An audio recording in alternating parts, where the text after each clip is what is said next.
आप सभी को मेरी ओर से प्रणाम। आज की इस वीडियो में हम सूतक से जुड़ी हुई 8 बहुत बहुमूल्य जानकारियों को सुनने का और समझने का प्रयास करेंगे। जो कुछ कहूँगा शास्त्र प्रमाणों के साथ कहूँगा, विश्वास मेरे पर नहीं, शास्त्र प्रमाणों के पर कीजिएगा। आइए आज कुछ अच्छा सीख लेते हैं। हमारे ग्रंथ कहते हैं जातस्य ही ध्रुवो मृत्यु ध्रुवम जन्म मृतस्य च। जो जन्म लेता है उसकी मृत्यु निश्चित है और जिसकी मृत्यु होती है उसका जन्म भी निश्चित है। किंतु जब किसी का जन्म होता है और किसी का मृत्यु होता है उस समय एक दोष लगता है जिसको हमारे शास्त्र ने सूतक के नाम से परिभाषित किया हुआ है। तो सूतक के विषय में पहली जानकारी यह है कि सूतक कितने प्रकार का होता है। तो हमारा शास्त्र कहता है सूतक 2 प्रकार का होता है। प्रथम है जन्म शौच, दूसरा है मृत्यु शौच। तो इस प्रकार यह 2 प्रकार के सूतक हैं जिसमें मैं आपको मृत अशौच के बारे में, मृत्यु सूतक के विषय में जानकारी दूंगा। दूसरी जानकारी है सूतक से जुड़ी हुई कि कितने दिनों तक का सूतक प्रत्येक जाति वर्ण के व्यक्तियों को रहता है। तो जानकारी अपने पास रखिएगा। गरुड़ पुराण कहता है ब्राह्मणस्तु दशाहीन क्षत्रियो द्वादशेहनि वैश्यः पंचदशाहीन शूद्रो मासेन शुद्ध्यति। शास्त्र कहता है ब्राह्मण को 10 दिन का, क्षत्रियो को 12 दिन का, वैश्य को 15 दिन का और स्वपच व्यक्ति को 1 महीने का सूतक रहता है किसी की मृत्यु होने के उपरांत। तो तीसरा सूतक से जुड़ी हुई जानकारी है मृत्यु का सूतक कितनी पीढ़ी को कितने दिनों तक का रहता है। यह जानकारी भी होना अत्यंत अनिवार्य है।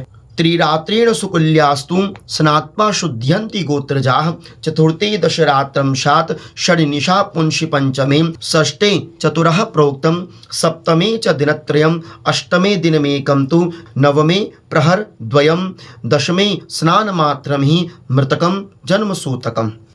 शास्त्र कहता है जिसके घर में मृत्यु हुई हो और यदि उनके गोत्रज कोई व्यक्ति हो, उनके कुल के कोई विशेष दूर के व्यक्ति हो तो पहले उनको 3 दिनों का सूतक लगता है। जो चौथी पीढ़ी के व्यक्ति होते हैं उन्हें 10 रात्रि का सूतक लगता है। 5वीं पीढ़ी के होते हैं उन्हें 6 रात्रि का सूतक रहता है। जो 6वीं पीढ़ी के भाई बांधव होते हैं उन्हें 4 रात्रि का सूतक रहता है। जो 7वीं पीढ़ी के भाई बांधव होते हैं उन्हें 3 रात्रि का सूतक रहता है। जो 8वीं पीढ़ी के भाई बांधव होते हैं उन्हें 1 दिन तक का सूतक रहता है। जो 9वीं पीढ़ी के भाई बांधव होते हैं उन्हें दोपहर का सूतक रहता है। और जो 10वीं पीढ़ी के भाई बांधव होते हैं वो मात्र केवल स्नान मात्र से ही शुद्ध हो जाते हैं। इस प्रकार अपनी अपनी कुल परंपरा अनुसार 10वीं पीढ़ी तक के व्यक्ति को सूतक प्रभावित करता है। क्या सूतक काल में हमको पूजा पाठ करनी चाहिए अथवा नहीं, बहुत प्रकार की शंका रहती है। समाधान शास्त्र दे रहा है। देखिए, आशीर्वादम देव पूजा प्रत्युत्थान अभिवंदनम संध्याम दानम जपम होमम स्व अध्यायम पितृतर्पणम ब्रह्म भोज्यम व्रतम नैव कर्तव्यम मृत सूतके। शास्त्र कहता है कि घर में यदि मृत्यु सूतक हो गया हो उस समय आशीर्वाद, देव पूजा, भगवान के मंदिर में जाना, माला में जाप करना, संध्या वंदन आदि कर्म करना यह पूर्ण रूपेण वर्जित होता है। सूतक काल में कोई भी शुभादि कर्म नहीं किया जाता जब तक अपनी पीढ़ी कुल परंपरा अनुसार सूतक की निवृत्ति ना हो जाए, सूतक का निवारण सपंडीकरण श्राद्ध के माध्यम से ना हो जाए, तब तक सूतक काल में कोई भी शुभादि कर्म नहीं करना चाहिए। सूतक से जुड़ी 5वीं जानकारी है कि यदि सूतक पड़ जावे और हमारा कोई व्रत चल रहा हो, कोई काम्यप्रक व्रत चल रहा हो, जैसे एकादशी का व्रत चल रहा हो अथवा पूर्णमासी का व्रत चल रहा हो अथवा सोमवार का व्रत चल रहा हो अथवा मंगलवार का व्रत चल रहा हो, तो ऐसी सूतक की अवस्था में यदि हम कोई व्रत नहीं करते हैं तो क्या उस व्रत को छोड़ने से हमारा व्रत दूषित हो जाता है? तो इसके विषय में शास्त्र क्या कहता है उसे अवश्य सुनिए। बहुकालिक संकल्पो गृहीतश्च पुरा यदि सूतके मृत्यके चैव व्रतम तन्नैव दुष्यति। शास्त्र कहता है कि यदि घर में सूतक आ जाए और आप कोई व्रत लेते हैं और सूतक काल में तो आपको जानते हैं कोई व्रत करना नहीं चाहिए, तो यदि आपके मन में यह शंका रहती है कि हमारा व्रत सूतक काल में छूटने से कहीं व्रत खंडित तो नहीं हो जाएगा, तो शास्त्र कहता है जिन्होंने सूतक के होने से पूर्व ही कोई भी व्रत उठा लिया हो तो सूतक काल में वह व्रत छूटने से वह व्रत कभी भी खंडित दूषित नहीं होता है। अपितु अशौच काल में यदि कोई व्रत छूट जाए तो इसके विषय में शास्त्र निर्णय देते हुए कहता है, पूर्व संकल्पितम यच्च व्रतम सूनियत व्रतैहि तत्कर्तव्यम नरेश शुद्धम दानार्चन विवर्जितम। देखिए, शास्त्र कह रहा है कि यदि आपका कोई भी व्रत सूतक काल में छूट जाता है तो सूतक के निवृत्त होने पर आप उस व्रत को पुनः से प्रारंभ कर सकते हैं।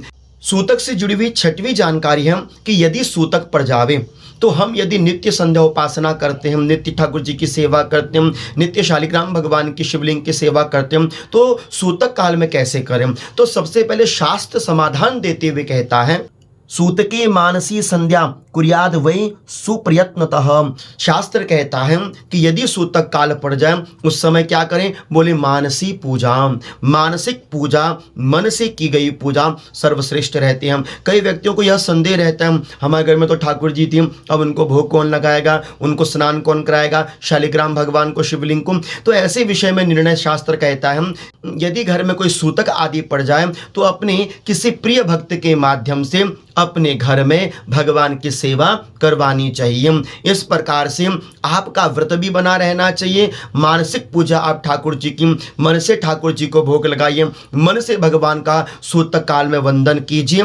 यह सर्वश्रेष्ठ साधन रहता है, क्योंकि सूतक काल में देवताओं का स्पर्श करना शास्त्र पूर्ण रूपेण वर्जित कहता है। सातवीं जानकारी है कि हमारे घर में सूतक पड़ गया हो, किंतु यदि हम अपने घर में कोई अनुष्ठान, कोई यज्ञ, कोई पूजा पाठ ब्राह्मण के द्वारा करवा रहे हो, तो इस प्रकार के सूतक वाले समय में हम अपनी पूजा को कैसे परिपूर्ण करें? तो शास्त्र इसके विषय में क्या कहता है आपको जरूर समझना चाहिए। व्रत यज्ञ विवाहेषु श्राद्धे होमार्चने जपे आरब्धे सूतकम नश्यात अनारब्धे तो सूतकम। शास्त्र कहता है कि यदि आप व्रत, पूजा पाठ या अपने घर में अनुष्ठान करवा रहे हो और आपको सूचना मिल जाती है कि आपके घर में सूतक लग चुका है, तो ऐसे समय में आप धैर्य रखिए और शास्त्र जो कहता है उससे समझिए कि यदि आपने सूतक लगने से पूर्व ही कोई व्रत, अनुष्ठान आदि करवा लिया है तो आपको सूतक का दोष नहीं लगता, और जब आपका अनुष्ठान पूर्ण हो जाता है तो अनुष्ठान पूर्ण होने के बाद आपको सूतक का दोष भोगना पड़ता है। इसलिए आपके यज्ञ अनुष्ठान के मध्य में यदि कोई सूतक लग भी जाए तो जब तक आपका वह अनुष्ठान पूर्ण नहीं हो जाता तब तक आपको सूतक का दोष नहीं लगता। इसलिए कोई भी अनुष्ठान सूतक से पूर्व प्रारंभ हो जाए कोई दोष नहीं है, किंतु सूतक में कोई भी अनुष्ठान प्रारंभ नहीं करना चाहिए। आठवीं जानकारी है कि सूतक के कितने दिनों के उपरांत हमको अपने घर में व्रत आदि करना चाहिए। इसके विषय में शास्त्र ने यही एक मत दिया हुआ है कि 45 दिनों के उपरांत ही आप अपने घर में कोई भी यज्ञ, जप, तप, अनुष्ठान आदि कर्म प्रारंभ कर सकते हैं। सूतक काल में ध्यान रखिएगा, दाढ़ी, मूछ, नाखून काटना वर्जित होता है। सूतक काल में अपने माथे पर तिलक चंदन करना वर्जित होता है। सूतक काल में यदि तिलक लगाना भी हो तो जल का तिलक आप अपने माथे पर लगा सकते हैं। इस प्रकार सूतक काल के अंदर वस्त्रों को खरीदना, नए आभूषणों को खरीदना, सूतक काल में वाहन को खरीदना, सूतक काल के अंदर कोई शुभ कार्यों को करना, सब कुछ वर्जित होता है। इन समस्त जानकारियों को आप सहेज कर अपने जीवन में रखिएगा। यह बहुत बहुमूल्य जानकारियां हैं जो मैंने आपको शास्त्र प्रमाणों के साथ दी है, और मैं आशा करता हूं आपको यह वीडियो अच्छी लगी होगी। अच्छी लगी है तो इस चैनल को लाइक और वीडियो को शेयर करना नहीं भूलिएगा। आप जुड़ना चाहते हैं तो आप मुझे इंस्टाग्राम पर फॉलो कर सकते हैं। तब तक आप सभी विद्युत जनों को अपनी ओर से मैं आपको अनंत अनंत कोटि वंदन प्रणाम करता हूं।